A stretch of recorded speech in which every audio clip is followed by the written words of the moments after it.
अस्सलामु अलैकुम वरहमतुल्लाहि वबरकातुहू नहमदुहू व नुसल्ली अला रसूलिहिल करीम। प्यारे इस्लामी भाइयों, इस वीडियो में हम आपको नमाज की शर्तों के बारे में बताएंगे। ये शर्तें नमाज में पाई जाना बहुत ज़रूरी है। अगर इन शर्तों में से एक शर्त भी ना पाई गई, अगर इन शर्तों में से एक शर्त भी अगर नहीं पाई गई तो नमाज होगी ही नहीं। तो प्यारे इस्लामी भाइयों, सबसे पहले आप ये जान लें कि नमाज में शर्तें हैं कितनी हैं, ये जानना बहुत ज़रूरी है, क्योंकि हमारे भाइयों को तो नमाज के बारे में ही सही से नहीं पता। ये वो शर्तें हैं जो नमाज से पहले होना मुकम्मल और ज़रूरी है। वो कितनी शर्तें हैं? नमाज की जो शर्तें हैं वो 6 शर्तें हैं जो नमाज से पहले पाई जाती हैं। वो 6 शर्तें हैं। उनमें से पहली क्या है? तहारत, यानी नमाजी के बदन का, कपड़ों का और जगह का पाक होना, यानी जिस जगह पर नमाजी नमाज पढ़ रहा है उस जगह का पाक होना भी बहुत ज़रूरी है। अगर ये नहीं पाया गया, मतलब कपड़े या बदन नापाक है या जगह नापाक है, इन तीनों में से भी अगर कोई चीज़ नापाक है तो नमाज नहीं होगी। ये पहली शर्त हो गई। और दूसरी शर्त सत्र औरत, मतलब पहली तहारत, दूसरी सत्र औरत। सत्र औरत का मतलब यानी मर्द को नाफ के नीचे से लेकर घुटनों के नीचे तक, और औरत को सिवाय चेहरे, हाथ की हथेली और कदमों के पूरा बदन छुपाना, ये सत्र औरत है।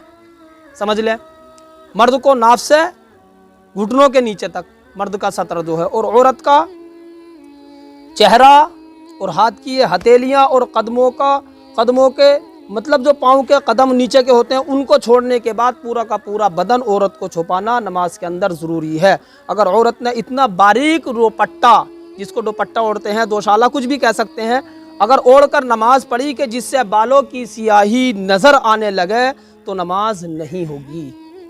और आजकल हमारी औरतें ऐसे ही करती हैं। जब तक कि कोई ऐसी चीज़ ना ओढ़ ले कि जिससे बालों की सियाही छुप जाए, अंदाज़ा लगाएं। हमारी औरतों का, हम अपनी औरतों का हाल देखें कि हमारी औरतें करती क्या हैं? तो ये अभी नमाज की 2 शर्तें होंगी, अभी 4 शर्तें और बाकी हैं। अब देखिए तीसरा जो है इस्तिक़बाल क़िबला।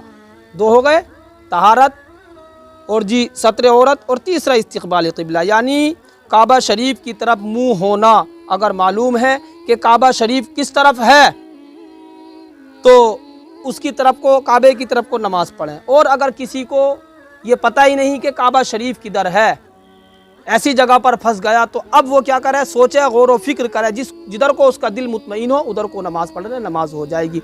लेकिन अगर हाँ कोई बताने वाला वहाँ पर मौजूद था और फिर हमने नहीं पूछा और नमाज पढ़ ली तो हमारी नमाज नहीं हुई, इसलिए कि हमें उससे पूछना था इस चीज़ का भी। अगर कोई बताने वाला था तो उससे मालूम कर ले। ये इस्तिक़बाल क़िबला हो गया। और चौथी जो है वक्त, यानी नमाज का वक्त में होना ज़रूरी है। अगर वक्त के अलावा हम नमाज को अदा करेंगे तो नमाज नहीं होगी। मसलन ज़ोहर की नमाज में ज़ोहर की नमाज के वक्त ज़ोहर ही की नमाज़ पढ़ेंगे। अगर ज़ोहर की नमाज के वक्त ज़ोहर ही की नमाज़ पढ़ेंगे, अगर ज़ोहर की नमाज के वक्त असर की नमाज़ पढ़ी तो नमाज नहीं होगी। या फिर ज़ोहर की नमाज के वक्त के बाद में नमाज़ पढ़ेंगे तो फिर वो अदा नहीं कहलाएगी बल्कि वो क़ज़ा कहलाएगी। तो 4 हो गई। और 5वें नियत कहते हैं दिल के इरादे को।